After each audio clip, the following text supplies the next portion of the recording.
Across London, thousands of council properties are being demolished as estates are refurbished and redeveloped. But is this good news? Some campaigners and experts say it may not be. We have a situation of what we might call hyper-gentrification. Council estates have very much become a target for making profit.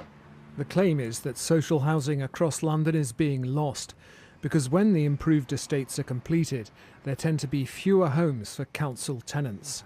I looked at what's called the London Development Database. We've got a net loss of over 4,000 homes in schemes that have been completed over the last 15 years. And when you look forwards, schemes that have planning permission now, it gets even worse. There's 7,600 homes to be lost over the next 10 years. So the whole process is accelerating.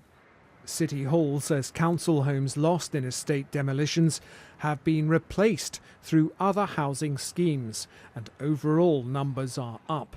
But the pace of change is significant. A total of 118 council estates are undergoing or earmarked for regeneration in the next 5 years, affecting 31,000 residents. More than 80 estates will be fully or partially demolished. Author Anna Minton says the track record of some regeneration work, such as at the Haygate estate in Southwark, hasn't been good. The Haygate estate was demolished a couple of years ago. It's been replaced by Elephant Park, a luxury apartment development, almost 3,000 homes.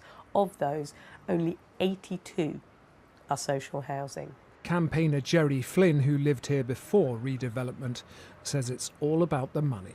The property developers are the winners of regeneration. All these regenerations are public-private partnerships. The profitability of the scheme is the first benchmark of deciding whether a scheme is going to go forward. Southwark Council says most of the original tenants have been rehoused in the borough and lessons have been learned. But campaigners fear social housing is under threat and say they'll keep up the fight.